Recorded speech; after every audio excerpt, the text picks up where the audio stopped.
ഗാസയെ ഇസ്രയേലിനോട് ചേർക്കാൻ ശ്രമിക്കുകയാണ്. ഇനി എന്താവും ഗാസയുടെ ഭാവി? ഗാസയിലെ ഏറ്റവും പൊക്കമുള്ള ടവർ കെട്ടിടം റെസിഡൻഷ്യൽ ടവറാണ്, ആളുകൾ പാർത്തിരുന്ന സ്ഥലമാണ്. 15 നില സൂസി റെസിഡൻഷ്യൽ ടവർ എന്ന് പറയുന്നത്.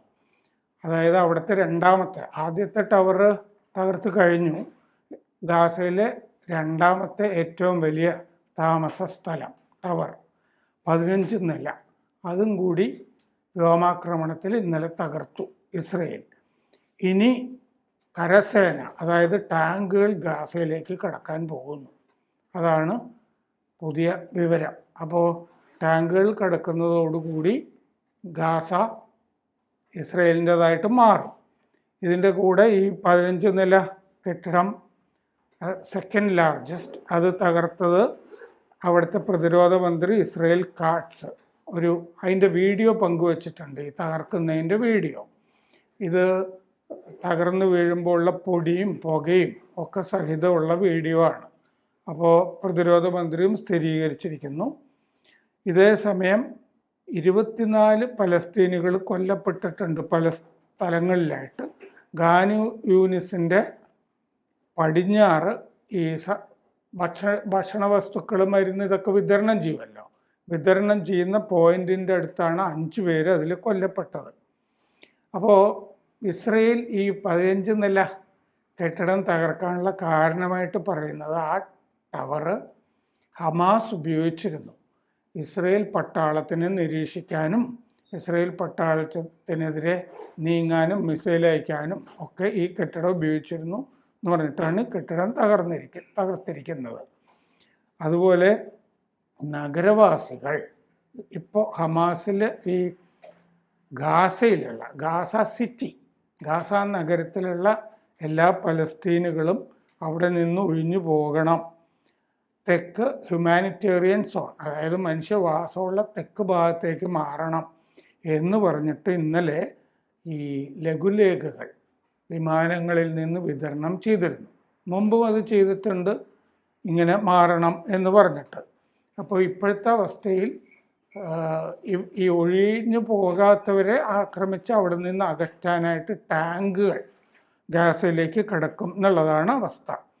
അപ്പോൾ ഇപ്പോൾ വ്യോമാക്രമണം ശക്തിപ്പെടുത്തിയിട്ടുണ്ട്. മിക്കവാറും കുടുംബങ്ങൾ പലതവണ ഇവിടുന്ന് പല സ്ഥലത്തേക്ക് പോയി തിരിച്ചു വന്നിട്ടുള്ള ആളുകളാണ്. ഇനി ഞങ്ങൾ എങ്ങോട്ട് പോകും, ഇവിടെ തന്നെ അനുഭവിക്കുക എന്നുള്ള മട്ടിലാണ് അവരുടെ ദൃക്സാക്ഷി വിവരണങ്ങളിൽ നിന്നൊക്കെ മാധ്യമങ്ങൾ പോയി സംസാരിക്കുമ്പോൾ അവർ പറയുന്നത്. പലരും കൂടാരങ്ങളിൽ തന്നെയാണ് ഇപ്പോൾ കഴിയുന്നത്, ഇനിയും വേറൊരു സ്ഥലത്തേക്ക് പോകാൻ വയ്യ എന്നവർ പറയുന്നുണ്ട്. അപ്പോൾ പടിഞ്ഞാറൻ പ്രവിശ്യകളിലാണ് ഈ ലഘുലേഖകൾ വിമാനങ്ങളിൽ വിതരണം ചെയ്തത് ശനിയാഴ്ച, ഇന്നലെ. അപ്പോൾ ടാങ്കുകൾ വരുമ്പോൾ ഇനി പോകാം എന്നാണ് അവർ പറയുന്നത്. അതിൻ്റെ ഒപ്പം UAE ഒരു മുന്നറിയിപ്പ് ഇസ്രയേലിന് കൊടുത്തിട്ടുണ്ട്. ഈ വെസ്റ്റ് ബാങ്കിൻ്റെ ഈ കൂട്ടിച്ചേർക്കൽ, ഇസ്രയേലിനോട് കൂട്ടിച്ചേർക്കുന്നതിനോട് UAE വിയോജിക്കുന്നു. അങ്ങനെ കൂട്ടിച്ചേർക്കുമ്പോൾ അത് ലക്ഷ്മണരേഖ ലംഘിക്കുന്നതാണ് എന്ന് UAE മുന്നറിയിപ്പ് കൊടുത്തിട്ടുണ്ട്. സാധാരണഗതിയിൽ ഇസ്രയേലുമായിട്ട് ആദ്യം എബ്രഹാം ഉടമ്പടി എന്ന് പറയുമല്ലോ, അങ്ങനെ ഇസ്രയേലുമായിട്ട് നയതന്ത്ര ബന്ധം പുനഃസ്ഥാപിച്ച ഒരു ആദ്യ ഇസ്ലാമിക രാജ്യങ്ങളിലൊന്നാണ് UAE. പക്ഷേ UAE ബന്ധമൊക്കെ മെച്ചപ്പെടുത്തിയിരുന്നെങ്കിലും ഈ ഹമാസിൻ്റെ ആക്രമണത്തോടുകൂടി കുറച്ച് അകൽച്ച വന്നു. UAE വീണ്ടും ഇങ്ങനെ കൂട്ടിച്ചേർക്കുന്ന പരിപാടികൾ, വെസ്റ്റ് ബാങ്ക്, ഗാസ കൂട്ടിച്ചേർക്കുന്ന പരിപാടി ശരിയല്ല എന്ന് കഴിഞ്ഞ ദിവസം പറഞ്ഞിട്ടുണ്ട്. നെതന്യാഹു ഇനി ഒരു ദിവസം കൂടി മാത്രമേ നോക്കുന്നുള്ളൂ. ഉന്നതതല മന്ത്രിയോഗം ഈ കൂട്ടിച്ചേർക്കുന്നത്, ഗാസയെ കൂട്ടിച്ചേർക്കുന്നത് അന്തിമമായി അനുമതി തേടുന്ന ഉന്നതതല മന്ത്രിസഭായോഗം വിളിച്ചിട്ടുണ്ട്.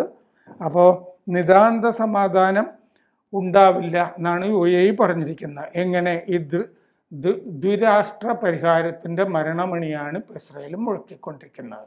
ഇസ്രയേലും വേണം പലസ്തീനും വേണം എന്നാണ് കാഴ്ചപ്പാട് എന്ന് UAE വ്യക്തമാക്കുന്നു. പലസ്തീനെ തുടച്ചു നിൽക്കുന്ന പരിപാടിയാണല്ലോ ഇസ്രയേൽ ചെയ്തുകൊണ്ടിരിക്കുന്നത്. അപ്പോൾ Emirati special envoy Lana Nusseibeh അവർ ടൈംസ് ഓഫ് ഇസ്രയേലിനോട് പങ്കുവച്ച വിവരമാണിത്. എബ്രഹാം ഉടമ്പടിയുടെ 5ാം വാർഷികം കൊണ്ടാടുന്ന സമയമാണിത്. ഇസ്രയേലുമായി ബന്ധം പുനഃസ്ഥാപിച്ച ആദ്യത്തെ അറബ് രാജ്യങ്ങളിലൊന്നാണ് UAE. ഇതേസമയം ഇസ്രയേലിൻ്റെ ഈ ദേശീയ സുരക്ഷാ മന്ത്രി ബെൻ ഗവീറിനെ കൊലപ്പെടുത്താൻ ശ്രമങ്ങൾ നടന്നു. ഹമാസിൻ്റെ ശ്രമങ്ങളാണ് എന്ന് ബെൻ ഗവീർ പറഞ്ഞിട്ടുണ്ട്. അവിടുത്തെ തീവ്ര വലതുപക്ഷ ജൂയിഷ് പവർ പാർട്ടി അതിൻ്റെ നേതാവാണ് ബെൻ ഗവീർ. അപ്പോൾ ഷിൻബത്ത് ആണ് അതിൽ നിന്ന് അദ്ദേഹത്തിനെ രക്ഷിച്ചതെന്നുള്ള കാര്യങ്ങളൊക്കെ പറഞ്ഞിട്ടുണ്ട്. ഹമാസ് സെൽ അംഗങ്ങൾ ചിലരെയൊക്കെ അറസ്റ്റ് ചെയ്തിട്ടുണ്ട്. ഈ വധശ്രമം നടത്തി എന്ന് പറഞ്ഞിട്ടുണ്ട്. ഈ സ്ഫോടകങ്ങൾ നിറച്ച ഡ്രോൺ ഉപയോഗിച്ച് കൊല്ലാനായിരുന്നു ശ്രമം. ഹെബ്രോണിൽ നിന്ന്, അതായത് വെസ്റ്റ് ബാങ്കിലെ ഹെബ്രോണിൽ നിന്നുള്ള ഒരു സംഘം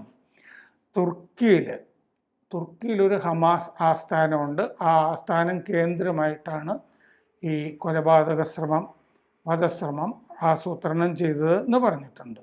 5 തവണ എന്നെ കൊല്ലാൻ ശ്രമിച്ചതാണ്, ഞാൻ പേടിക്കില്ല എന്ന് ബെൻ ഗവീർ പറഞ്ഞിട്ടുണ്ട്. അപ്പോൾ ബെൻ ഗവീർ 2022 മുതൽ മന്ത്രിയാണ്. 49 വയസ്സായി. ഇടയ്ക്ക് ഈ വെടിനിർത്തലൊക്കെ ഹമാസിൻ്റെ കൂടെ പ്രഖ്യാപിച്ചല്ലോ. ആ സമയത്ത് അയാൾ മന്ത്രിസ്ഥാനം രാജിവെച്ചിരുന്നു. കാരണം പലസ്തീൻ ഈ ഭൂമുഖത്ത് ഉണ്ടാകരുത് എന്ന നിർബന്ധമുള്ള ആളാണ്. പിന്നെ വെടിനിർത്തൽ വേണ്ടാന്ന് വെച്ചല്ലോ. വീണ്ടും യുദ്ധം തുടങ്ങിക്കഴിഞ്ഞപ്പോൾ തിരിച്ചു മന്ത്രിയായ ആളാണ്, ദേശീയ സുരക്ഷാ മന്ത്രിയായിട്ട്. അപ്പോൾ ഈ വർഷം ആദ്യം താൽക്കാലികമായിട്ട് രാജിവെച്ചു പോയി. വെടിനിർത്തൽ നിർത്തിയപ്പോൾ തിരിച്ചു വന്നു. 2025 കഴിഞ്ഞ മാർച്ചിൽ വീണ്ടും ഈ വെടിനിർത്തൽ വേണ്ടാന്ന് തീരുമാനിച്ചപ്പോൾ മടങ്ങി വന്നു. കഴിഞ്ഞ മാസം ജെറുസലേം മലയിൽ ഈ ടെമ്പിൾ മൗണ്ടിൽ പോയി. എന്ന് പറഞ്ഞാൽ ഇസ്ലാം വംശത്തിൻ്റെ കൂടി ഇസ്ലാമിൻ്റെ കൂടി പ്രധാനപ്പെട്ട ഒരു ദേവാലയമാണ് ഈ ടെമ്പിൾ മൗണ്ട് എന്ന് പറയുന്നത്. അവിടെ പോയി പ്രാർത്ഥിച്ചിട്ട് വലിയ വിവാദം ഉണ്ടാക്കിയിരുന്നു. രാജ്യാന്തര തലത്തിൽ തന്നെ ആളുകൾ വിമർശിക്കുകയും ചെയ്തിരുന്നു അതിനെ. അപ്പോൾ ബൈബിളിലെ ദേവാലയങ്ങളിൽ പരാമർശിക്കുന്ന ദേവാലയമാണ് ഇപ്പോൾ അൽ അക്സ മോസ്ക് എന്ന് പറയുന്നത്. ഇസ്ലാമിലെ 3ാമത്തെ വിശുദ്ധ ദേവാലയമാണ് അത്.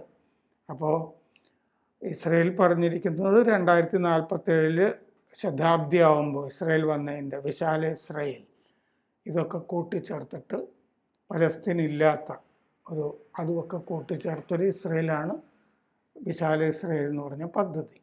അപ്പോൾ അതിലേക്ക് നീങ്ങിക്കൊണ്ടിരിക്കുകയാണ് എന്നുള്ളതാണ് മനസ്സിലാകുന്നത്. ഇനിയുള്ള ദിവസങ്ങളിൽ ടാങ്കുകൾ കൂടി ഈ ഹമാസ് നഗരം ഇസ്രയേലിൻ്റെ ഭാഗമാവുകയാണ്. എന്തായാലും അപ്പോൾ വലിയ സംഘർഷങ്ങളാണ് നീണ്ട കാലത്തിൽ നടന്നുകൊണ്ടിരിക്കുന്നത്. ഇനി അവിടുത്തെ ജനങ്ങളെ കൂടി ഇതിലേക്ക് ഉൾപ്പെടുത്തേണ്ടി വരില്ലേ ഇസ്രയേലിന്? പൂർണ്ണമായിട്ട് ഒരു ജൂത സെറ്റിൽമെൻറ്റിലേക്ക് പോകാൻ കഴിയുമോ? എവിടുത്തെ? ഗാസയിൽ. അല്ല, ഗാസ